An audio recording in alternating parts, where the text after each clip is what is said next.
Hey guys, thought I'd bring you up to date on my new favourite pet opening as black against 1e4, which is the Kádas Gambit, and it comes from the Scandinavian. I've played the Gambit twice, first in a blitz game, and then also this morning in a rapid game. So let me take you through those games. I'm going to do a quick analysis, update my notes. That's how you get better at chess. Bomb. Easy. Okay, so the first game, obviously I've got the black pieces. My opponent is Globalist_Fauci. Great name. And e4, d5 for Scandinavian defense. E takes. Best move by white.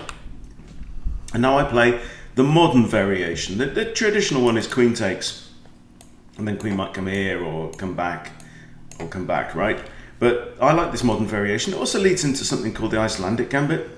So if white here tries to defend with c4, then you can play e6, and if takes, you take with a bishop, then try and get the queen behind there, and with discovered check ideas. Okay, anyway. But here, white plays the correct response, which he ought to know at 1360, which is d4. You forget about this pawn. Forget about that pawn entirely. Now I play c6.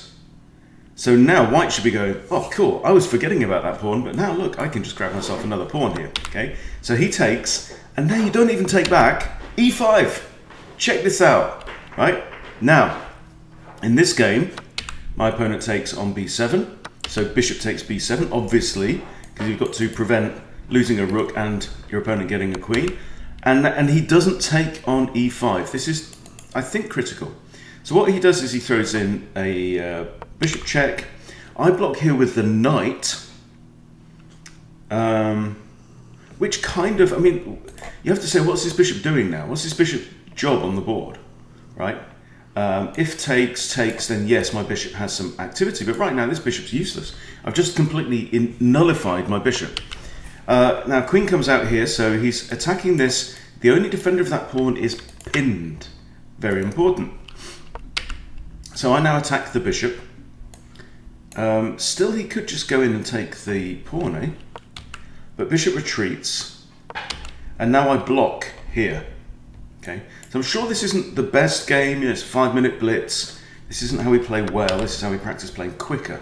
Okay, we have pawn takes. Now my knight's under attack, so knight retreats to d7. Okay, now the pawn comes in again. So my opponent is playing more aggressively than I am here. Knight there is an idea, but I play queen a5 check, and that's pretty much, I think it's going to force knight c3, right? Because he's got to defend the bishop too. So knight c3, knight d to e5, and now I'm starting to push back on my opponent a little bit, right? He takes the pawn, knight takes the pawn. Knight out, and now I guess I can castle put my rook straight on f8, yep. This is nice, it's semi-open. As soon as this knight moves, I've got a line of fire down there, and he castles. I put my other rook on e8.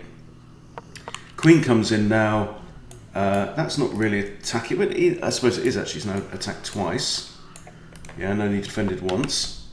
So I come in here with a similar idea against his knight, but that of course is defended twice.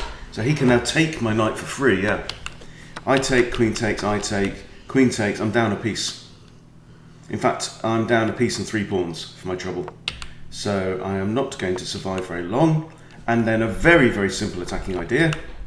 I attack the queen. But nothing really to be done with this. I think I must have just simply resigned at that point, thinking I'm not going to win this. He could have just put his queen here, bishop here, and try and come in for the kill on the long diagonal. So very quickly, now I'm not about learning every nook and cranny of the Kádas Gambit. My opponent here actually played 2 blunders to my 1, right? So let's see what happens. There. Yes. And now, if he takes is the best move, obviously best move now. Bishop b5 is an inaccuracy. So I'm going to flip over to my notes. Okay, Scandi is black. So different responses here.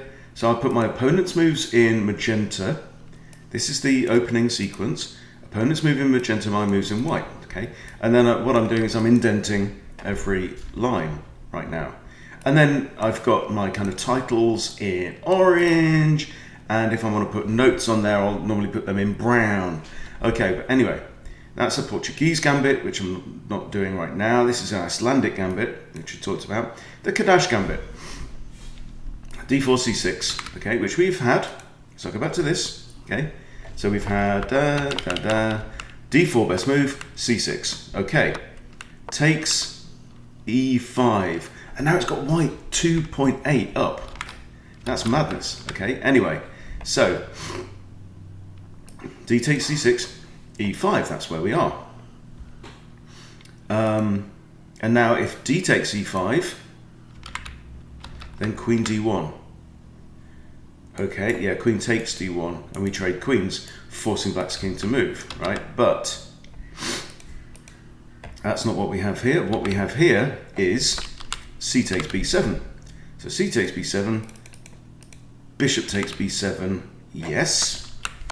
And now Bishop B5. Now, Bishop B5 check, okay. Now I have already checked this, you see. So the best move, it's saying, I think, is knight d7. Best move, yeah, knight d7 is, white is +2 instead of +3. Okay, but the key thing is, look at that threat of the bishop. Okay, so anytime c takes b7, bishop takes b7, you've got this nasty, nasty threat there. Okay, so this is all I need to remember about this. Don't, you know, if he throws the check out, it's not a great move by white. Yeah, and you block with a knight here as to not interfere with the bishop. So let's quickly have a look at the line on this, how it might go. Takes, queen there, okay. Ooh, wow. Spicy. And that comes with a discovery on the queen, and the knight is pinned. Gosh. Well, we're going to have some fun with this, aren't we, everyone? Okay, let's flip over now to the second game. And that was the game from the first one. Okay, so I just played this morning. My opponent's rated over 1500. And we have the Kádas Gambit. Okay, well, this is technically the Kádas Gambit with e5. I don't know what this first gambit is, it doesn't say. Okay, this is it. Now, here, see, on the previous game he captured here, and we recapture with the bishop. Here he has captured on e5, which I don't think he did in the previous game. So what you do now is you trade queens. Now suddenly Black's king has been forced to move. There's no other legal move, had to take the queen, and now knight to g4. And what's interesting here is we're looking at the f2 square, and now that the king's moved this way, that comes with a fork on king and rook. We're also attacking this pawn. We're also attacking this pawn, right? We're also getting ready to maybe castle our king, you know, get into the game. And this is the whole thing about gambits, that if you go into gambits, you have to understand what your compensation is for the material that you've given away. Now, at this point, I'm minus 3 pawns. 1, 2, 3 pawns down, right? I've got no C, D, or E pawns. And this joker here, yeah, 1 pawn's moved over there, but he's got the full complement. So I've got to do something. I've got to justify my 3 pawns I've given away. So now he takes, and I take. And now this bishop has to defend b7. Okay, pushes a pawn out, but the rook's going to fall. Okay, so king has to move, and I take the rook. So I'm 3 pawns down, but for the time being, I'm a rook up. Big question is, though, whenever you get a rook with a knight, there's always the issue of, is my knight going to get out of there alive? And B, am I going to waste a heap of time trying to save him? And that's kind of the theme of what happens in this middle game. So now his knight comes out. So clearly what he wants to do is he wants to get rid of all the minor pieces, develop all the minor pieces off his back rank, and then the rook can just gobble the knight up. Now, he's got a slight problem with his light squared bishop. So I now attack the king. Okay, I'm thinking, look, I'm a rook up. Why don't I just trade my way to freedom? King moves. And now I come in with this. Rather than just trade bishops, right, I decide to develop instead. Develop, control the board. I've got bishops on adjacent diagonals. This can be very deadly. right? And I'm attacking his knight, and I'm getting control of this square. So is my knight going to be able to come out? Well, first of all, he trades the bishops off. Now his knight, I think, can come here, which then defends that square, and that could be a bit of a pain. He does indeed come there.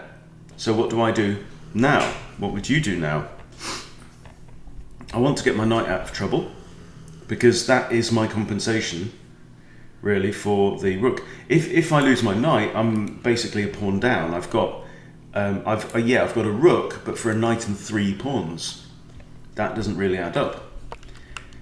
So now I come in with my other knight, and I'm looking at c2 with the same deal. And I love this whenever you can get that pattern going on. King moves, I grab the pawn. Why not? Free stuff, you know. My knight's going to hit the rook. Rook's got to move here. I can probably come back here with check, things like that.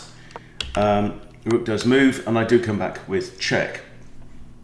So temporarily, yes, my bishop is blocking this. Okay, but with my bishop here, the king can't actually get in to the knight through any means, because he's got to go on one of these squares. Right, he'll have to move this pawn. Okay, so king moves here. Knight is currently safe. Bishop can always drop back if it needs to. Okay, but so why did I move the knight there? I didn't actually have to move the knight there. I could have played rook d8 with ideas of something like this, and maybe get rid of the bishop. Don't know. So I'm not sure about that move. We'll check that one in a minute.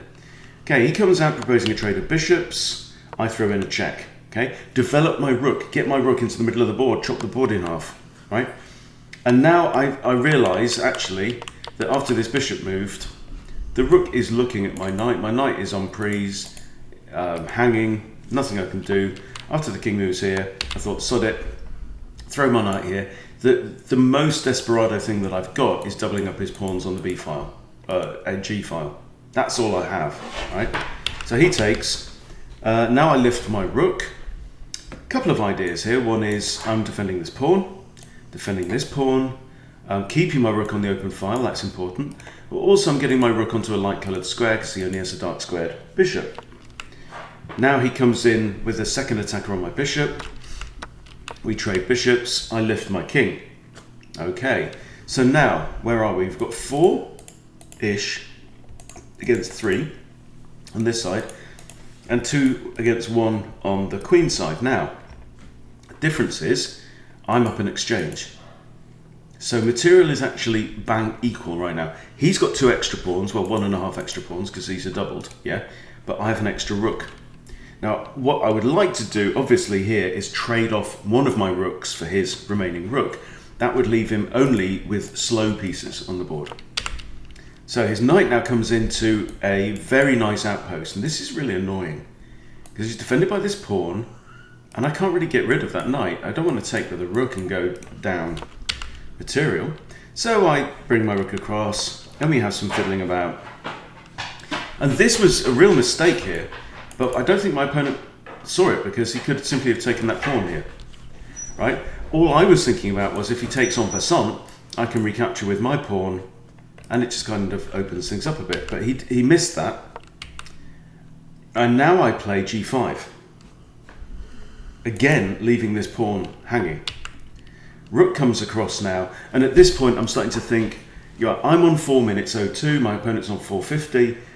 I'm gonna get spanked now. So I take with check. It's the least I can do, right? Pawn takes with check, and now rather than trying to defend this pawn, I counterattack this one. So he takes with check, I come back to d8, rook comes back up there, I come here with check, king moves back. Now, king's moved on to this file, which means that this guy is now pinned. Okay, this is also hanging. Okay, always highlight undefended pieces. So I grab the pawn. King comes back, there, king, sorry, not king comes back, but rook check. And I'm okay here. I figure out that he doesn't actually have a checkmate with his rook, particularly seeing as this knight can't move because it's still pinned there. So I'm okay, and here I come 1, 2, 3 squares away from the knight, knowing that I'm very safe from the knight in that arrangement. This is also similar, right? Knights just can't get you. So here he comes back, he's attacking my knight. So the knight retreats. It's kind of centralized still. Now his king comes off of the d file, which means that this knight is no longer pinned. The knight can now move. Okay, but I grab another pawn. He grabs a pawn. I come back down attacking his knight. Rook can't defend because of my knight, so his knight's going to have to move. He throws in a check. I come back. Knight comes with check. Again, very safe from a knight. Apart from anything else, I'm on an opposite coloured square, so if the knight moves, it's only attacking dark squares again, right? So if I stay on a light square, if I keep on the opposite colour square from the knight cannot move with check, and that's important. Now he comes down, so clearly I can see what he's thinking here. Right? Now he's down to 44 seconds, so he seems to be quite a kind of methodical player. That would be checkmate because the knight is guarding this square. Okay, so I've got a couple of options here, and I've got an extra minute. I can simply drop my rook down to the back rank, or I can move my a pawn. Okay, so I don't decide to do neither of those, and instead capture a pawn. Knight comes into block, and here I made a boo-boo because I realised I could have just taken this knight. Right, its only defender is pinned. So slight boo-boo there. So instead I push a5. He comes in, king a7. Now the knight moves with check again. Safe place away from a knight is right next to it on a straight line. But I don't do that, I come here instead, tempting him to play that, which he does, and I go, thank you very much, that's all she wrote. And then he runs out of time. So let's also quickly review this game. And again, I'm not trying to become a master of the Kádas Gambit in a few days. Whoa, look at that. That's a roller coaster. So here, there, here. Okay, this is our starting point. D takes c5 is best. I'm sure it said that was best as well. Okay, and now trade queen's good. This, yeah, knight in there is best. Okay. Okay, best. So this is fine, and white is +2. But white is not a computer, and white has to know what he's doing now. Okay, f4 is a blunder. So back to the notes, okay? So we've got Kádas accepted. D takes c6, e5, yes, that's move 4. D takes and then queen takes, yeah. So I could put, for example, a note here,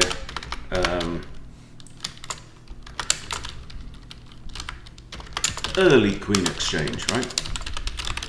And then, you know, later on I might use these notes just to do a search and navigate my way around the document, all helps. Okay, so we have early queen exchange, D takes c5, queen takes d1, king takes d1, knight g4. Okay, so we're up to here, makes sense. Now what he should play is knight h3 here, but instead on move 7 he plays c takes b7. Okay, c takes b7 obviously, so I'll go here, c takes b7, and it's bishop takes b7 obviously. Okay, and now he plays f4, which is a